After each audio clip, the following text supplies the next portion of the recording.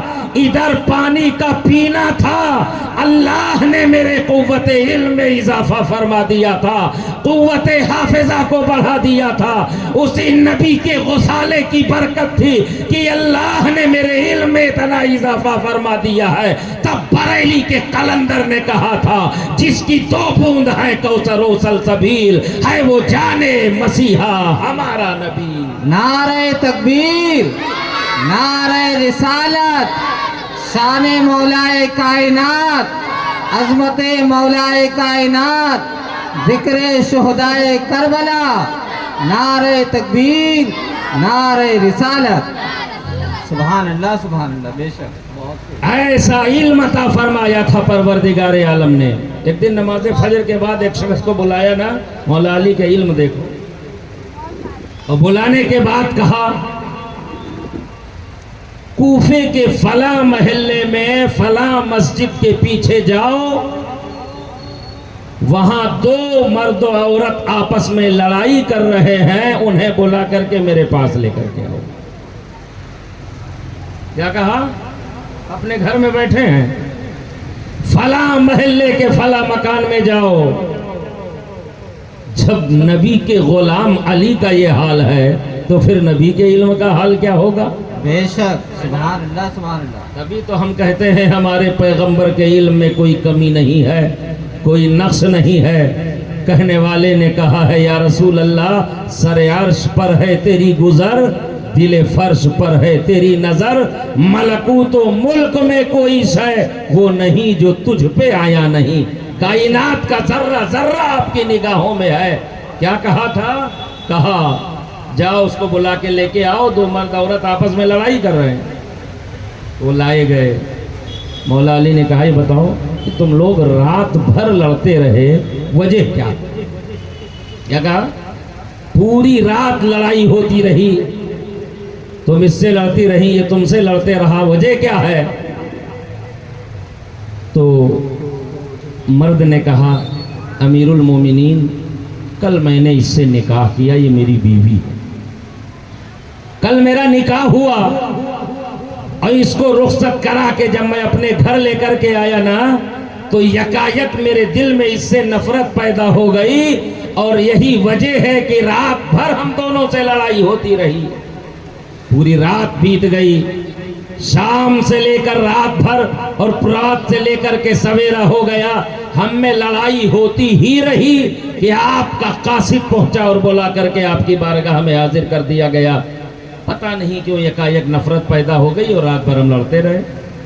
اس عورت نے کہا، ہاں امیر المومنین بات صحیح ہے، کل نکاح ہوا اور یکایک نفرت پیدا ہو گئی، ہم رات بھر لڑتے رہے۔ تب امیر المومنین نے کہا، جو بات میں تجھ سے پوچھوں، مولا علی کے علم کا اندازہ لگاؤ، انا مدینۃ العلم وعلیہم بابوہا کا جو فیضان نبی نے دیا ہے، اس فیضان کا اندازہ لگاؤ کہ پیغمبر نے کس قدر عطا فرمایا تھا۔ جو میں بات تم سے پوچھنا چاہتا ہوں، جواب صحیح صحیح دینا، فیصلہ میں کر دیتا ہوں، وجہ میں بتا دیتا ہوں۔ اس عورت سے کہا، یہ بتاؤ، جب تمہارا نکاح نہیں ہوا تھا، تمہارا ایک چچا زاد بھائی تھا جو تم پر عاشق تھا، کیا یہ صحیح ہے یا غلط ہے؟ اس نے کہا، ہاں امیر المومنین، یہ بات صحیح ہے، وہ میرا عاشق تھا، تم بھی اس سے محبت کرتی تھی؟ ہاں امیر المومنین، میں بھی محبت کرتی تھی، چوری چھپے تم لوگوں کی ملاقات بھی ہوتی تھی؟ ہاں امیر المومنین، ملاقات بھی ہوتی تھی۔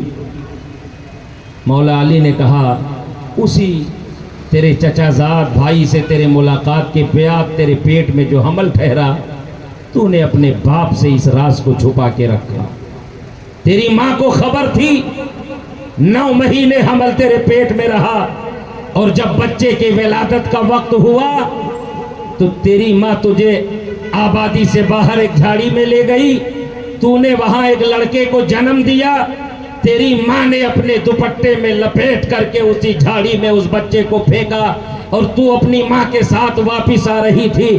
جب بچہ رکھ کر کے تیری ماں وہاں سے چلی تھی، ایک کتا آیا تھا جو اسے سونگھنے لگا تھا. تیری ماں نے وہیں سے پتھر پھینک کر کے کتے کو مارنا چاہا تھا. وہ پتھر کتے کو نہ لگ کے تیری اس بچے کے سر میں لگ گیا تھا جس سے خون نکلنے لگا تھا. تیری ماں نے اپنا دوپٹہ پھاڑ کر کے اس کے سر پہ پٹی باندھی تھی اور اس کے بعد تو اور تیری ماں واپس چلی آئی. خبر نہیں ہے اس بچے کے ساتھ کیا ہوا. تو اس عورت نے کہا ہاں امیر المومنین یہ بات صحیح ہے، میری زندگی میں ایسا معاملہ ہوا ہے. تب مولائے کائنات فرماتے ہیں سنو، یہی وہ لڑکا ہے جسے ایک قبیلہ اٹھا کر کے لے کر کے آیا، پرورش کی، جوان ہوا، یہ کوفے میں کام کرنے کے لیے آیا تھا. کل اس سے تیرا نکاح ہو گیا ہے.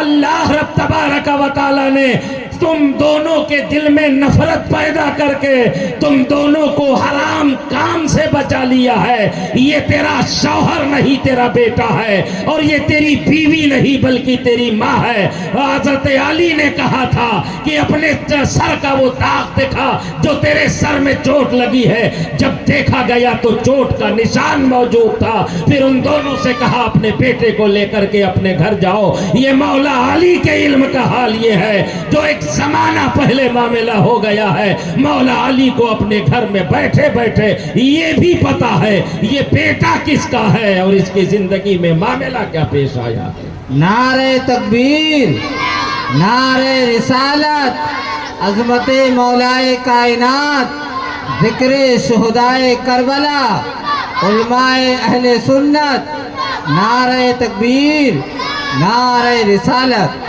پیغمبر نے فرمایا تھا کہ میرے بعد خلافت 30 سال تک رہے گی جسے خلافت راشدہ کہا جاتا ہے. مولا علی کی خلافت تک 30 سال پورے ہونے میں صرف 6 مہینے بچے تھے. کتنے؟ 6 مہینے بچے تھے. 6 مہینے. تو مولا علی کی شہادت ہوئی. شہادت کا واقعہ بھی کئی بار میں بھی سنا چکا ہوں، علماء سے آپ سنتے رہتے ہیں. حضرت علی کے بعد منصب خلافت پر امیر المومنین کے اس عہدے پر حضرت امام حسن کو بٹھایا گیا. کسے؟ امام حسن کو. یہ حسن کون ہے؟ امام حسین کے بڑے بھائی کا نام امام حسن. سیدہ فاطمہ کے لخت جگر کا نام امام حسن ہے. علی کے شہزادے کا نام امام حسن ہے. سیدہ فاطمہ کے بطن سے. اور ایک بات اور سن لیجئے، مولا علی کے سیدہ فاطمہ کے بطن سے 3 شہزادے پیدا ہوئے. کتنے؟ 3. ہم صرف امام حسین کو جانتے ہیں، باقی کو جاننا بھی نہیں چاہتے. ایک امام حسن، ایک کا نام امام حسین اور دوسرے کا نام امام محسن. یہ 3 شہزادے مولا کائنات کے سیدہ فاطمہ کے بطن سے ہیں. اولادیں تو مولا علی کی اور بھی ہیں. اس کے علاوہ کہیں 12 کی روایت ملتی ہے، کہیں 17 کی روایت ملتی ہے. سیدہ فاطمہ کے بعد مولا علی نے دیگر عورتوں سے نکاح کیا. حضرت عباس بھی تو مولا علی کے ہی شہزادے ہیں، جنہیں عباس علمدار کہا جاتا ہے، جو حضرت سکینہ کی کیفیت کو دیکھ کر کے کربلا کے میدان میں مشکیزہ لے کر کے چلے تھے کہ چرند و پرند پانی پئیں اور نبی کے شہزادے اور شہزادیاں خیمے میں تڑپائیں. تب حضرت عباس مشکیزہ لے کر کے چلے تھے. بازو کٹ گیا تھا حضرت عباس کا، اور خدا کی راہ میں اپنی جان کی بازی لگا دیے تھے حضرت عباس نے نا. علم سنبھالے ہوئے تھے کربلا کے میدان میں. حضرت عباس علمدار اسی بنیاد پر کہا جاتا ہے انہیں. یہ بھی حضرت علی کے شہزادے. تو حضرت امام حسن کو 6 مہینے خلافت کی. کتنے دن؟ 6 مہینے خلافت کی. اور 6 مہینے کی خلافت کے بعد حضرت امیر معاویہ سے کچھ معاہدہ ہو کر کے حضرت امام حسن نے صلح کر لی تھی اور امیر معاویہ کو خلافت کا معاملہ سونپ دیا تھا. اس لیے اہل سنت والجماعت سے تعلق رکھنے والوں، ہم آقا حسین اور امام حسن کے ماننے والے ہیں. ہماری زندگی کا طریقہ یہی ہونا چاہیے. امام حسن نے جس سے صلح کی ہے ہم اسے گالی نہیں بکیں گے، اور امام حسین نے جس سے صلح نہیں کی ہے ہم اس کی تعریف نہیں کریں گے. بے شک ہم یہ کبھی یزید کی حمایتی نہیں ہو سکتے. یہ ہمارے آقاؤں کا طریقہ ہے. 6 مہینے خلافت کی ہے حضرت امام حسن نے. ان کا مقام کیا تھا جانتے ہو؟ ایک موقع پر حضرت امام حسن بیٹھے تھے مولا علی کے پاس، اور مولا علی کے خلافت کا زمانہ تھا. بڑا دلچسپ واقعہ سنیے. خلافت کا زمانہ تھا، مولا علی کے پاس حضرت امام حسن بیٹھے ہوئے تھے. ایک شخص کو 2 لوگ پکڑ کے لے کر کے آئے. کہا امیر المومنین، اس نے فلاں شخص کو قتل کر دیا ہے، لاش تڑپ رہی ہے. اور کیفیت کیا تھی؟ اس کے ہاتھ میں چھری بھی تھی اور اس کے جسم پر جو کپڑا تھا، جو لباس تھا، وہ بھی خون میں لت پت تھا. اسے پکڑ کے لے کر کے آئے، اس نے فلاں شخص کو قتل کیا ہے، انصاف کیا جائے، اسے سزا دی جائے اس کے قتل کی. مولا علی نے پوچھا تو اس نے کہا ہاں امیر المومنین، یہ قتل میں نے کیا. اس سے پہلے کہ حضرت مولائے کائنات قتل کے سزا کے تعلق سے کوئی بات کرتے، ایک شخص اور دوڑا آیا اور اس نے آ کے کہا امیر المومنین، اس شخص کا قاتل یہ نہیں ہے، میں ہوں، میں نے قتل کیا ہے، اسے چھوڑ دیجئے، اس کے قتل کے بدلے میں جو سزا ہے وہ مجھے دیجئے. اب معاملہ پیچیدہ ہو گیا کہ چھری اس کے ہاتھ میں ہے، خون سے کپڑا اس کا سنا ہوا ہے، قبول بھی کر رہا ہے کہ میں نے قتل کیا ہے، یہ بات مان بھی رہا ہے، اور یہ کہہ رہا ہے کہ یہ قاتل نہیں ہے، قاتل میں ہوں، مجھے سزا دی جائے، قتل اس نے نہیں کیا میں نے کیا ہے. اب فیصلہ کیسے کیا جائے؟ قرائن تو یہی بتا رہے ہیں جس کے پاس چھری ہوگی اس نے قتل کیا ہوگا، جس کے کپڑے خون سے سنے ہوں گے اس نے قتل کیا ہوگا. جو جرم کا ارتکاب کر رہا ہے، اب کوئی ایسی گنجائش نظر نہیں آ رہی تھی کہ قاتل دوسرا منتخب کیا جائے. اس نے کہا امیر المومنین، میں صحیح کہہ رہا ہوں، میں نے قتل نہیں کیا، اس نے قتل نہیں کیا ہے، میں نے قتل کیا، میں قاتل ہوں اس کا، اور چند پیسوں کی وجہ سے میں نے اس کا قتل کر دیا. کیا کہا؟ چند پیسوں کی وجہ سے میں نے اس کا قتل کر دیا ہے. حضرت مولا علی تھوڑی دیر سوچتے رہے، اور سوچنے کے بعد حضرت امام حسن بیٹھے تھے. کہا حسن بتاؤ بیٹا، اس میں فیصلہ کیسے کیا جائے؟ کیا کہا؟ فیصلہ کیسے کیا جائے؟ آلہ قتل اس کے ہاتھ میں ہے، خون اس کے کپڑے میں لگا ہے، اقرار بھی یہ کر رہا ہے، اور یہ آنے والا کہہ رہا ہے قاتل یہ نہیں ہے میں ہوں. اب بتاؤ فیصلہ کیسے کریں، کس کو سزا دی جائے؟ تو مولا حسن نے کہا والد گرامی، بات دراصل یہ ہے، اللہ کا حکم ہے وَمَنْ أَحْيَاهَا فَكَأَنَّمَا أَحْيَا النَّاسَ جَمِيعًا. جس کسی نے کسی ایک کی جان بچائی ہے تو گویا کہ اس نے پوری قوم کی جان بچا لی ہے. بے شک. تو اس سے پوچھا گیا کہ جب تو قاتل نہیں ہے، تجھے پکڑ کے لے کر کے آئے تو اقرار کیوں کر رہا تھا کہ میں نے قتل کیا ہے؟ تب اس نے حقیقت بیانی کی. کہا امیر المومنین، بات یہ ہے کہ میں ایک قصائی ہوں، جانور ذبح کرتا ہوں، میرا کام ہے جانور ذبح کر کے گوشت بیچنا. میں قصاب ہوں، گوشت کا کام کرتا ہوں. سویرے اٹھ کر کے جیسے ہی میں نے جانور ذبح کیا اسی جانور جس کو میں نے ذبح کیا تھا اسی کے خون میرے لباس میں لگے تھے، میرے ہاتھ میں چھری بھی تھی، یکایک مجھے استنجے کی ضرورت پڑی پیشاب کرنے کی، تو اسی حالت میں بیٹھ کر کے سڑک کے کنارے پیشاب کرنے لگا، اور وہیں دیکھا کہ تھوڑی دور پر ایک شخص تڑپ رہا تھا، میری بھی نگاہ پڑی، تو جب نگاہ پڑی تو اس کو دیکھنے کے لیے میں اپنے پیشاب کے بعد اسی حالت میں اس کے پاس چلا گیا۔ جب میں پہنچا تو وہ شخص تڑپ رہا تھا، قتل کر کے کوئی جا چکا تھا۔ میں جیسے ہی پہنچا پیچھے سے یہ لوگ پہنچ گئے تو اب انکار کی کوئی گنجائش نہیں تھی، چھری بھی میرے ہاتھ میں تھی، خون سے کپڑے بھی میرے سنے تھے، انسان تڑپ بھی رہا تھا۔ اب میں لاکھ انکار کرتا تو کوئی ماننے کے لیے تیار نہ ہوتا، اس لیے میں نے کہہ دیا کہ میں نے قتل کیا ہے۔ حقیقت یہی ہے کہ قاتل میں نہیں ہوں، جو کہہ رہا ہے وہی قاتل ہوگا۔ اب حضرت مولا علی نے امام حسن سے کہا تھا بیٹا کیا کیا جائے اس معاملے میں؟ تب امام حسن نے کہا تھا اللہ کا حکم یہ ہے، قرآن کا کہنا تو یہی ہے، پروردگار عالم کا قانون یہ ہے وَمَنْ أَحْيَاهَا فَكَأَنَّمَا أَحْيَا النَّاسَ جَمِيعًا، جس نے ایک شخص کی جان بچا لی اس نے پوری قوم کی جان بچا لی ہے۔ اے والد گرامی، اگر اس نے ایک شخص کو قتل کیا ہے تو کیا ہوا، لیکن ایک شخص کی جان بھی تو بچائی ہے۔ اگر یہ آ کر کے اقرار نہ کرتا اور نہ کہتا کہ قتل میں نے کیا ہے تو اعلی قتل کی بنیاد پر اس قصاب کو اس کے قتل کے جرم میں قتل کر دیا جاتا، سزا دی جاتی۔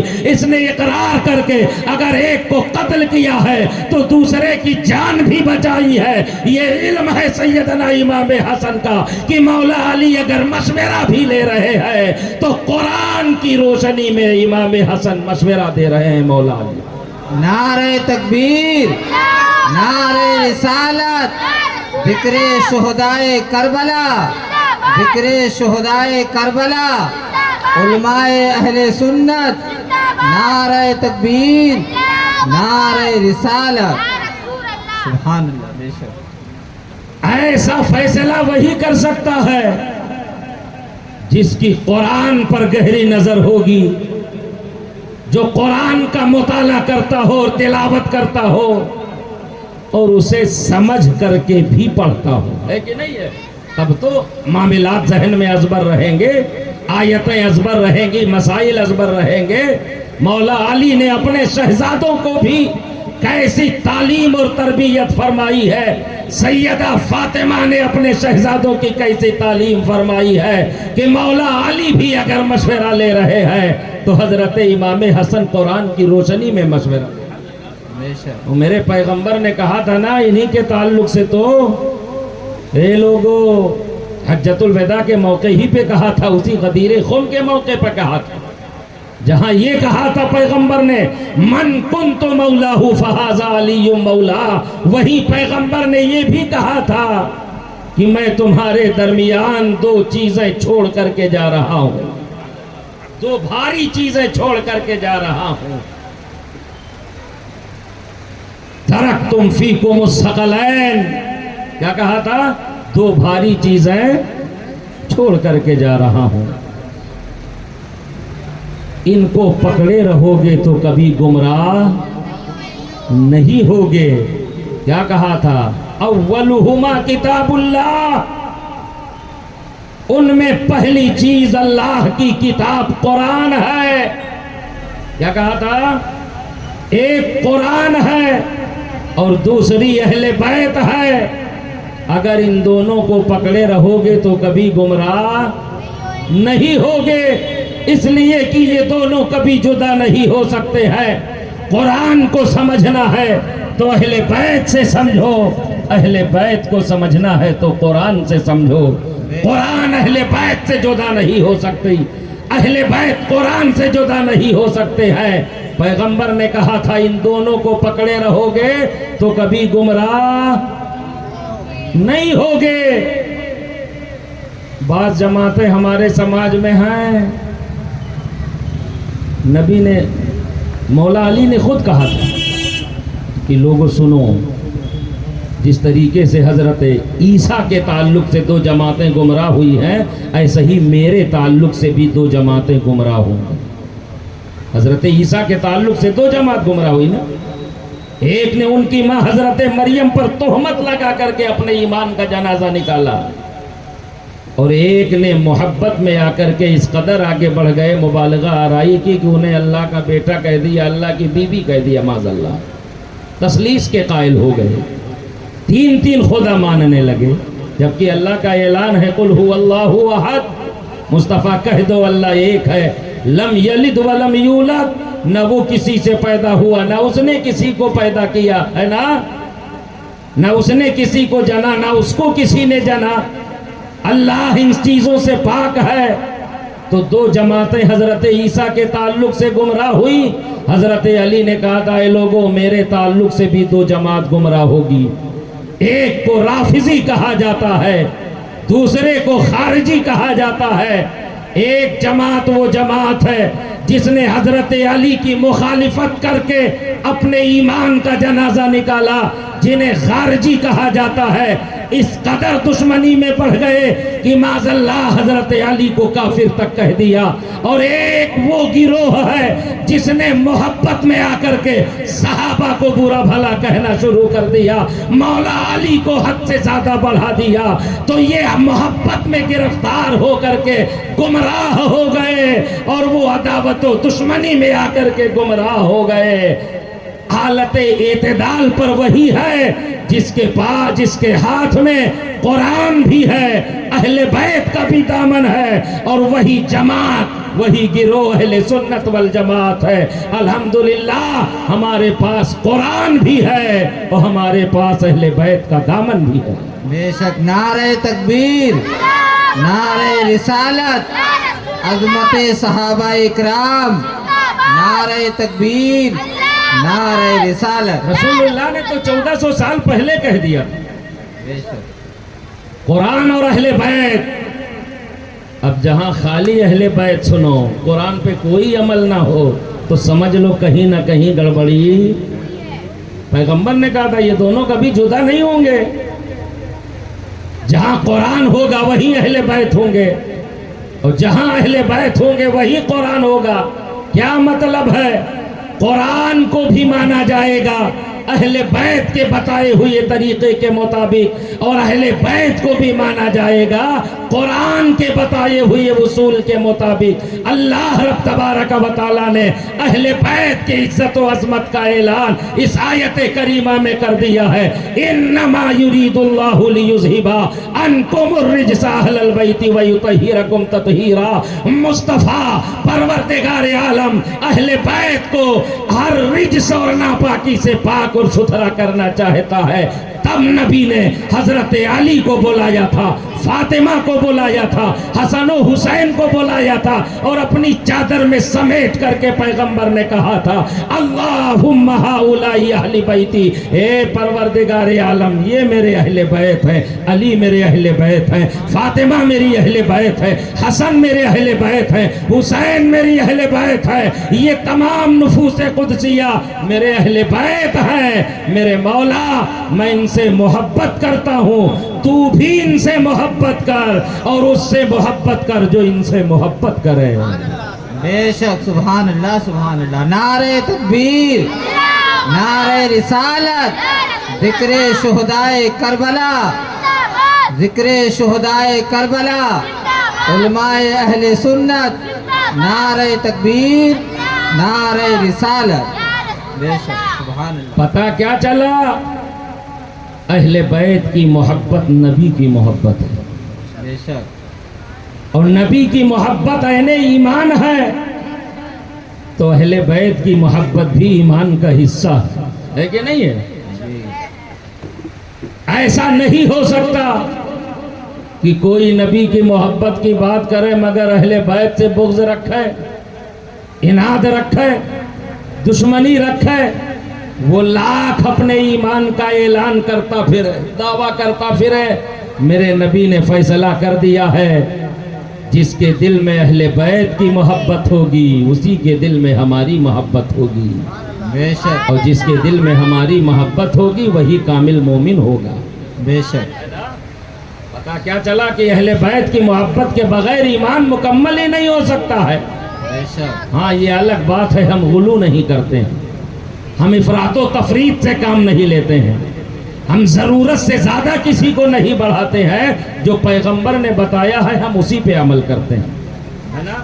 میرے نبی نے انہی کے تعلق سے، اپنے شہزادوں کے ہی تعلق سے تو کہا تھا الحسن والحسین سیدہ شباب اہل الجنہ، حسن حسین جنتی جوانوں کے سن رکھا ہے، بڑی مشہور حدیث پاک ہے نا، جنتی جوانوں کے سردار ہیں۔ سردار سے دشمنی ہو تو جنت میں چلے جاؤ گے؟ جنت آپ کو بھی چاہیے، جنت ہمیں بھی چاہیے، جنت پیر کو بھی چاہیے، جنت مرید کو بھی چاہیے، جنت امام کو بھی چاہیے، جنت مقتدی کو بھی چاہیے، ہے کہ نہیں ہے؟ جنت کی ضرورت سب کو ہے، اور میرے نبی نے فرما دیا جنت کے سردار حسن و حسین ہیں۔ کون ہے؟ ایک نقطہ یہیں پہ رک کے سمجھ، کیا کرنا بھائی؟ کوئی دقت تو نہیں ہے، بات شروع کر کے پھر روکنے میں۔ نبی نے کہا جنت کے سردار حسن و حسین، دو شہزادوں کو نبی نے جنت کا سردار بتا دیا، ہے نا؟ یار ایک بات بتاؤ، ایک گاؤں میں دو مکھیا ہو سکتے ہیں؟ ایک گاؤں میں دو، بولو یار کچھ آپ بھی تو بولو، اتنا آسان سوال پوچھ لیا ہے۔ ایک گاؤں میں دو مکھیا نہیں ہو سکتے نا، اور اگر ہو جائیں تو چلے گی نہیں مکھیا گیری، ہے نا؟ ایک کہے گا نالی ادھر بنے گی، دوسرا کہے گا نہیں ادھر بنے گی۔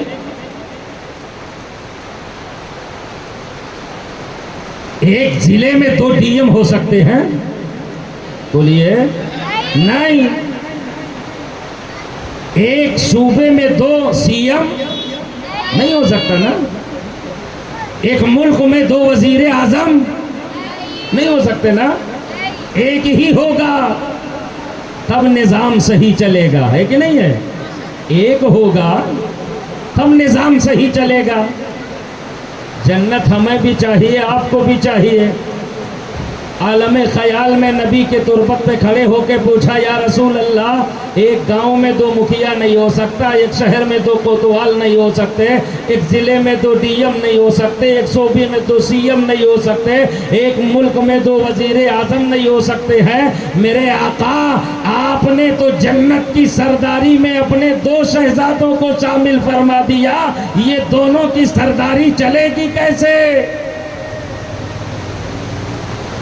تو تربت پیغمبر سے آواز آتی ہے، وہ دنیا کے لوگ ہوں گے، ایک عہدے پر اگر دو لوگوں کو کر دیا جائے تو نظریے اور فکر میں اختلاف کی بنیاد پر معاملہ بہتر نہیں رہے گا، لیکن میں نے حسن و حسین کو اگر دونوں کو جنت کا سردار بنایا ہے تو حسن کی اور حسین کی فکر بھی تو دیکھو، جو فکر حسن کی ہے وہی حسین کی ہے، جو نظریہ حسن کا ہے وہی حسین کا ہے۔ حسن کی زبان میں حسین بولتا ہے، حسین کی زبان میں حسن بولتے ہیں۔ نعرہ تکبیر، نعرہ رسالت، ذکر شہدائے کربلا، ذکر شہدائے کربلا، علماء اہل سنت، نعرہ تکبیر، نعرہ رسالت۔ نہ حسن حسین سے الگ ہیں، نہ حسین حسن سے الگ ہیں، اور اگر الگ ہوتے تو امیر معاویہ سے صلح کے موقع پر حضرت امام حسین کہتے نا بھیا حسن یہ صلح ہمیں منظور نہیں ہے۔ بولیے، حضرت آقا حسین موجود تھے، امام حسن نے نبی کے صحابی سے صلح کر لی۔ ہم اپنے امام کے اور اپنے آقا کے چاہنے والے ہیں، ہم آقا حسین کے بھی وفادار ہیں، آقا حسن کے بھی وفادار ہیں۔ حسن حسین سے الگ نہیں ہے، حسین حسن سے الگ نہیں ہے، تب تو نبی نے کہا دونوں شہزادے جنت کے سردار ہیں۔ اور یہ صرف نظریے اور فکر میں ایک نہیں ہے، اگر جسم کے اعتبار سے دیکھا جائے نبی کی حدیث مصطفیٰ کہہ رہی ہے ما اشعل حسن اشبہ النبی صلی اللہ تعالی علیہ وسلم من الراس الى الصدر، پیغمبر نے کہا ہے حسن کا اگر دیکھا جائے جسم تو سر سے لے کر سینے تک حسن مصطفیٰ کے مشابہ ہے، اور سینے سے لے کر قدم تک حسین مصطفیٰ کے مشابہ ہے۔ ایک سر سے لے کر سینہ تک مصطفیٰ کا کے جلوہ کا مظہر ہے، اور ایک سینے سے لے کر قدم تک مصطفیٰ کے جلوے کا مظہر ہے۔ دونوں شہزادوں کو اکٹھا کر دیا جائے تو تصویر مصطفیٰ بنتی ہے۔ یہ کہنے میں الگ ہے لیکن پیغمبر نے دونوں کو جنت کا سردار بنا کر کے بتا دیا، نہ حسن حسین سے الگ ہے نہ حسین حسن سے الگ ہے۔ نعرہ تکبیر، نعرہ رسالت، ذکر شہدائے کربلا، علماء اہل سنت، ایک سینہ تک مشابہ، ایک سینہ تک مشابہ، ایک وہاں سے پاؤں تک حسن سبتین، ان کے جاموں میں ہے نیما نور کا، اور صاف شکل پاک ہے دونوں کے ملنے سے آیا۔ خط توام میں لکھا ہے یہ دو ورقہ نور کا، تیری نسل پاک میں ہے بچہ بچہ نور کا، تو ہے عین نور تیرا سب گھرانہ نور کا۔ بے شک، نعرہ تکبیر، نعرہ رسالت، ذکر شہدائے کربلا، سبحان اللہ۔ انہی کے تعلق سے پیغمبر نے کہا تھا، بے کیا شک، کہا تھا؟ میرے اہل بیت اور قرآن کا دامن کبھی کیا کرنا نہیں چھوڑنا۔ اگر ان میں سے کسی ایک کا دامن چھوٹ گیا، جس نے خالی قرآن پکڑا اہل بیت کو چھوڑ دیا وہ بھی گمراہ ہو گیا، اور جس نے اہل بیت کو پکڑا قرآن چھوڑ دیا وہ بھی گمراہ ہو گیا۔ اور یہ خبر تو پیغمبر نے 1400 سال پہلے دے دی تھی، ہے نا؟ جس نے اہل بیت کو پکڑا قرآن چھوڑا وہ بھی گمراہ، اور جس نے قرآن کو پکڑا اہل بیت کو چھوڑا وہ بھی گمراہ، اور جس نے دونوں کو تھامے رکھا وہی جنتی گروہ ہے، وہی بخشا ہوا فرقہ ہے، وہی رسول اللہ کے اچھے اور سچے وفادار امتی ہے، اور اسی کو سنی جنتی فرقہ کہا جاتا ہے۔ اہل سنت والجماعت سے تعلق رکھنے والوں، آقا حسین سے محبت کرنے والوں، اپنی قسمت پہ جتنا ناز کرو کم ہے۔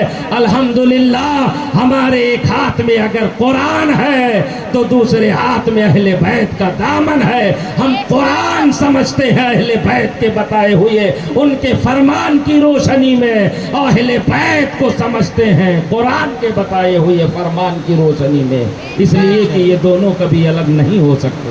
بے شک، سبحان اللہ۔ پیغمبر نے انہی کے تعلق سے کہا تھا کہ یہ جنتی جوانوں کے سردار ہیں۔ نبی نے ان کی تربیت کیسی فرمائی تھی، کبھی کاندھے پہ بٹھا کے، کبھی زلف معمبر پکڑا کر کے، ہے نا؟ اتنا پیار فرماتے تھے پیغمبر۔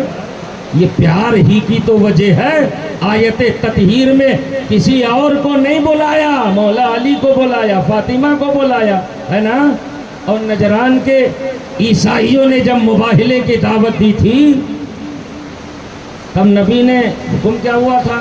مباہلہ کسے کہتے جاتے ہو؟ جب جو جماعتیں کسی چیز میں مباحثہ کر رہے ہیں، ٹکرا جائیں، آپ کہیں نہیں یہ صحیح ہے، ہم کہیں نہیں یہ صحیح ہے، اور فیصلے کی کوئی صورت نظر نہ آئے، آخری طریقہ یہ ہے کہ دونوں جماعتیں مل کے ایک دوسرے کو مباہلے کی دعوت دیں، اور دونوں ایک میدان میں، وہ اپنے بیوی بچوں کو لے کر کے آئے، وہ اپنے اہل خانہ کو لے کر کے آئے، دونوں ایک دوسرے کے ہلاک ہونے کی دعا کریں، جو حق پر ہوگا اس کی دعا قبول کر لی جائے گی، جو غلط ہوگا اللہ اسے ہلاک کر دے گا، تباہ و برباد کر دے گا۔ نجران کے کچھ یہودی آئے، عیسائی آئے، اور انہوں نے آ کے آقا کریم صلی اللہ تعالیٰ علیہ وسلم سے بحث و مباحثہ کرنا شروع کر دیا کیا؟ کہا آپ حضرت عیسیٰ کے تعلق سے کیسا عقیدہ رکھتے ہیں؟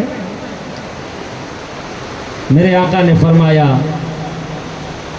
کہ حضرت عیسیٰ اللہ کے بندے ہیں، اس کے پیغمبر۔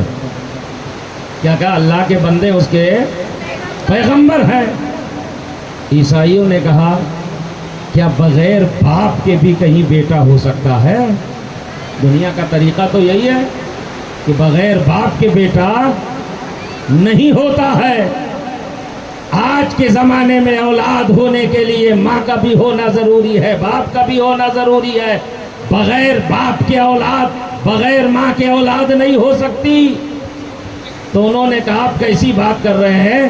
اگر بغیر باپ کے اولاد ہونا ممکن ہے تو آپ مانیے جب ان کا کوئی باپ ہی نہیں ہے، ہم تو اللہ کا بیٹا مانتے ہیں اس لیے کہ ان کے باپ اللہ ہے معاذ اللہ۔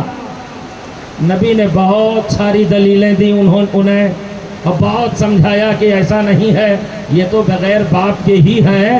اللہ کے پاس تو وہ قدرت ہے، وہ طاقت ہے، وہ قادر مطلق ہے، وہ خالق و مالک ہے، وہ جو چاہے کر سکتا ہے۔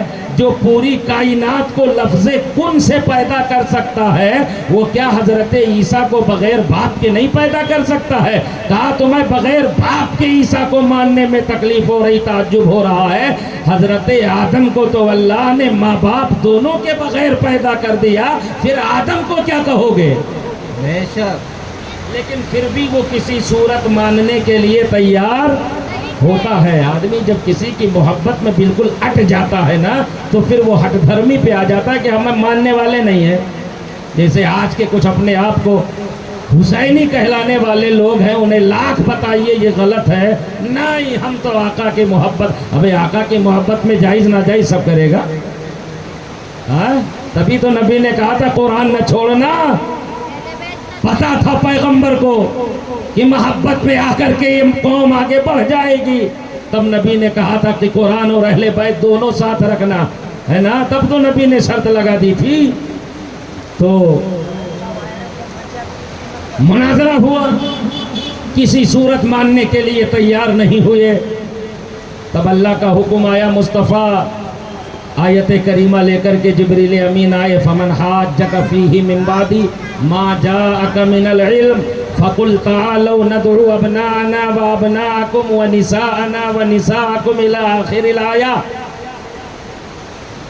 مصطفیٰ یہ اگر بات ماننے کے لیے تیار نہیں ہے جبکہ دلیلیں آ چکی ہیں، حکم آ چکا ہے، تو ایسا کرو انہیں مباہلے کی دعوت دے دو۔ کیا کرو؟ مباہلے کی۔ نبی نے فرمایا عیسائیوں اگر ماننے کے لیے تیار نہیں ہو تو سچ و غلط کا فیصلہ ایک ہی صورت میں ہو سکتا ہے، ہم دونوں مل کے مباہلہ کریں۔ ابھی تک جو چل رہا تھا وہ مباحثہ اور مناظرہ تھا،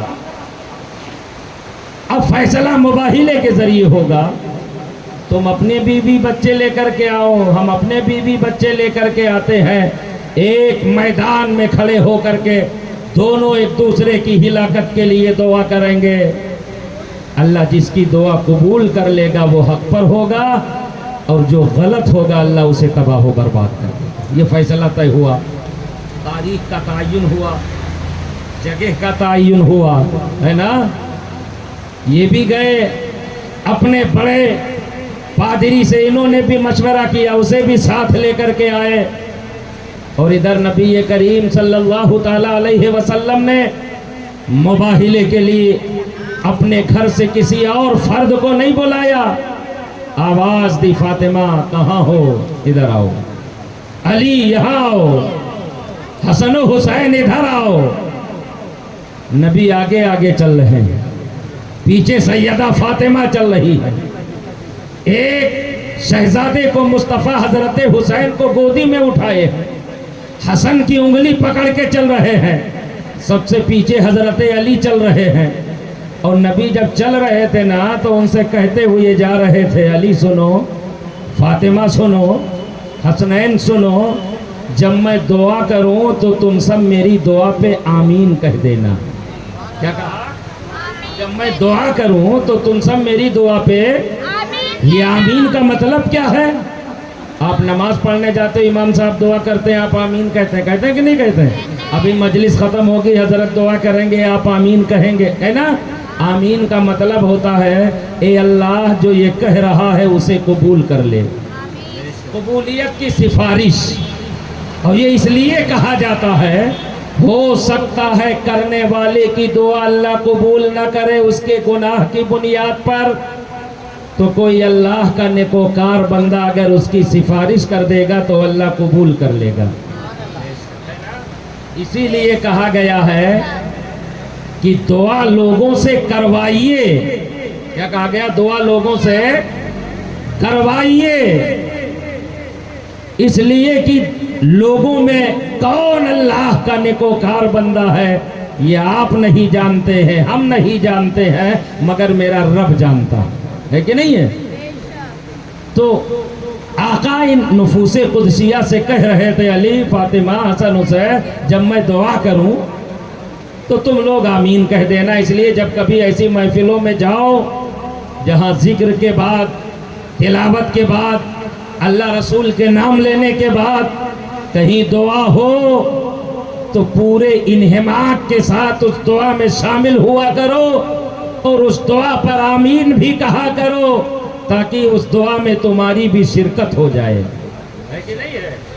اگر ہم نے کہا اے اللہ سب کی بگڑی بنا دے اور آپ اپنے کام میں لگے ہیں، کوئی موبائل میں لگا ہے، کوئی بات کرنے میں لگا ہے، کوئی اور کسی کام میں لگا ہے دنیا داری میں، تو گویا کہ اس کا مطلب یہ ہوتا ہے کہ یہ چاہ نہیں رہا ہے اس کو، ہے کہ نہیں ہے؟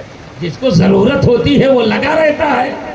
اس لیے جب بھی دعا کی محفلوں میں پہنچو تو دنیاوی کام چھوڑ کر کے اپنے دل کو خدا کی طرف متوجہ کر کے پوری لگن کے ساتھ، پوری توجہ کے ساتھ، پورے انہماک کے ساتھ دعا پر آمین کہا کرو، اس لیے کہ اللہ لفظ نہیں دیکھتا ہے، دل کا درد دیکھتا ہے، توجہ دیکھتا ہے۔ دنیا کے سامنے آپ کچھ بھی دکھاوا کر لو، اللہ کے علم میں تو سب کچھ ہے نا، وہ ظاہر بھی دیکھ رہا ہے اور باطن بھی دیکھ رہا ہے۔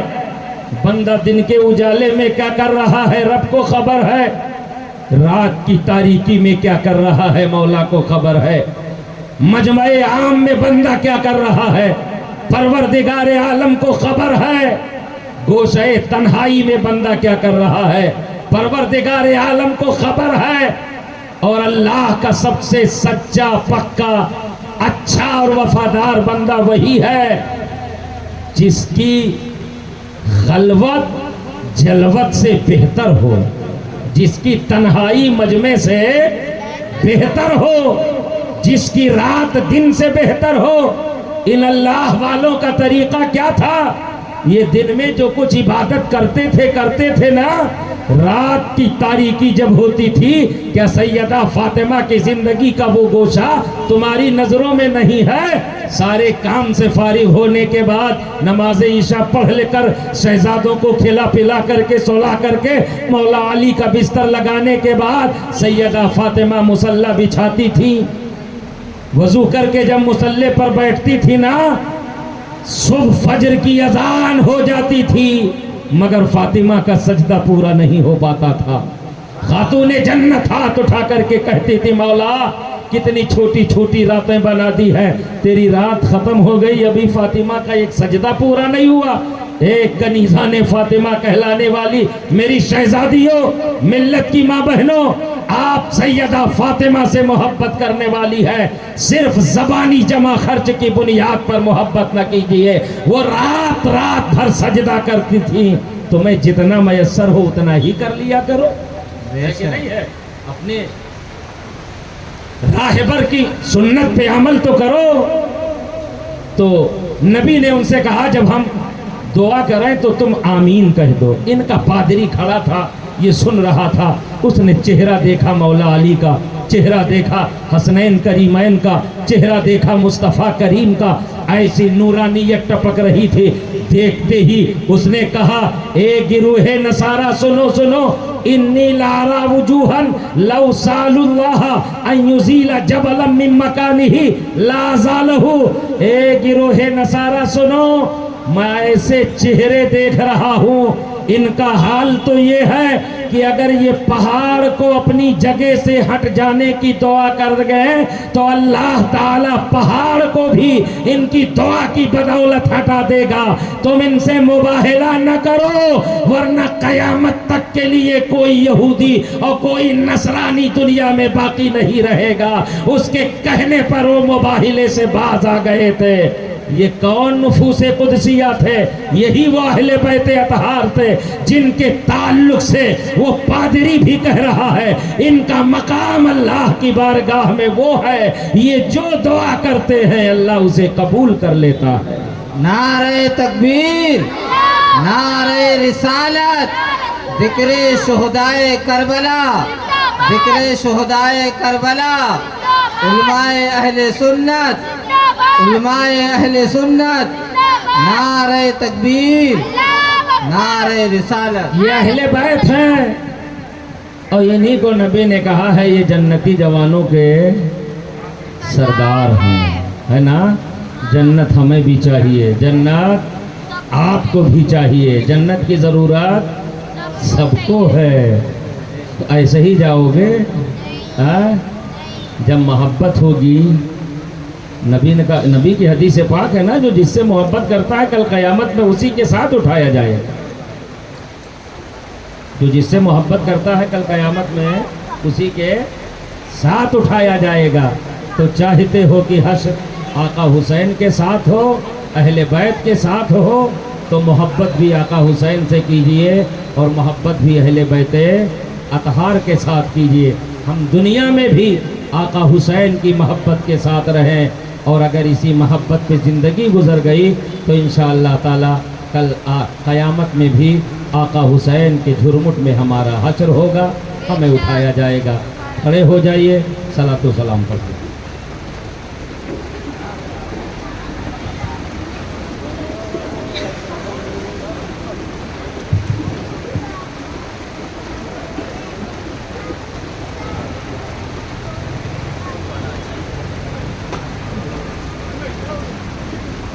مصطفیٰ جان رحمت پہ لاکھوں سلام، شمع ہدایت پہ لاکھوں سلام، جس کی عظمت پہ قربان بہار حرم، جس کی زلفوں پہ صدقے نثار حرم، نوشہ بس میں پروردگار حرم، شہر یار ارم تاجدار حرم، نوبہار شفاعت پہ لاکھوں سلام، مصطفیٰ جان رحمت پہ لاکھوں سلام. بہہ رہا تھا جہاں خون آل رسول، وہاں موجود تھے خود خدا کے رسول. اے زمین نہ احسان ہرگز نہ بھول، کتنے مہکے ہوئے ہیں مدینے کے پھول، کربلا تیری قسمت پہ لاکھوں سلام، مصطفیٰ جان رحمت پہ لاکھوں سلام. اپنے نانا سے جو تم نے وعدہ کیا، کربلا میں وہ وعدہ وفا کر دیا. تھی گلے پر چھری، لب پہ تھی یہ صدا، بخش دیا خدا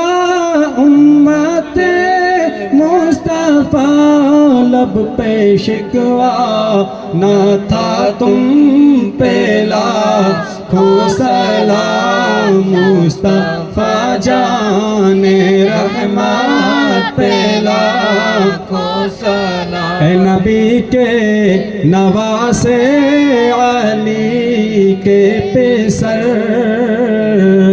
سیدہ فاطمہ بی کے لکھتے جگر دین اسلام سے پیار تھا کس قدر خود تو قربان ہوئے کربلا میں مگر دین زندہ کیا تم پہ لاکھوں سلام مصطفیٰ جان رحمت پہ لاکھوں سلام شمع بس میں ہدایت پہ لاکھوں سلام یا نبی سلام علیکہ یا رسول سلام علیکہ یا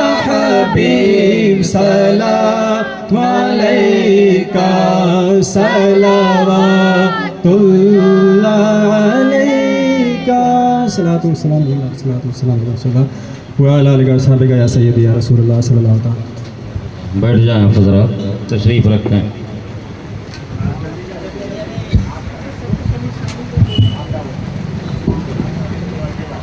الفاتحہ. مولا صلی وسلم دائما ابدا علی حبیبک خیر الخلق کلہم الہ بادشاہ کریمہ کارسازہ بندہ نوازہ